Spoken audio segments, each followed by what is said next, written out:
This video I'm gonna make potato salad like shown before, and this is not gonna be a complicated potato salad, but it's gonna be a more fancy version of potato salad. And actually you don't need a lot more other things than just potatoes. But why am I still talking?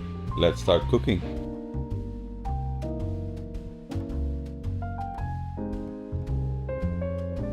To start off with, we will be making a disc made out of creme fraiche. And why we start with that? Because we're gonna freeze it after we spread it out thinly, and we put it in, like I said, in the freezer, and it takes about 24 hours.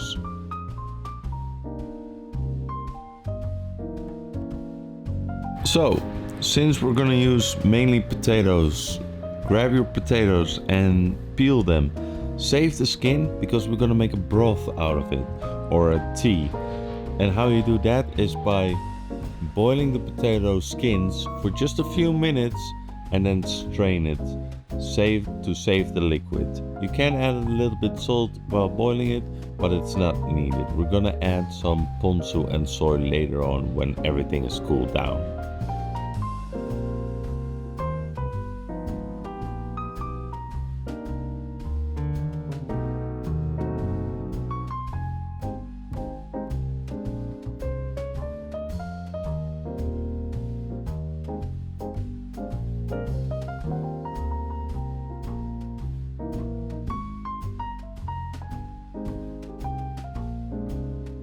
So since we peeled the potatoes and I don't want to save them in water for the next day to make it, I thought I'm gonna make the salad right away as well. So slice the potatoes in nice cubes and then boil it for about 5 minutes with a little bit of salt in it and let it cool down. And save, if you're gonna make the salad and the potato skin broth beforehand, please make sure that after it's cooled down to save it in the fridge.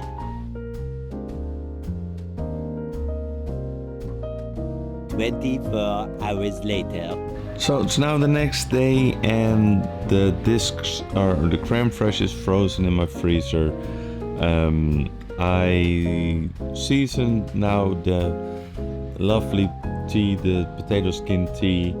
I will add with some ponzu and a little bit of soy. Now be careful, it can get salty really quick, so be careful with that.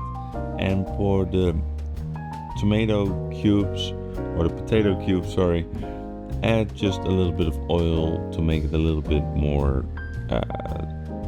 flavorful. I use a little bit of olive oil for that, and then I can basically assemble already the. Now when it comes to the disc or the creme fraiche that's from the freezer, take a mold, a puncher, and you can just stab it out. Now if you make it too thick, it might be a little bit harder. As you can see that I had it was a little bit more work to get it out. Just press it really quick or turn it a little bit so that you have more grip on it, and then try to get it off of it without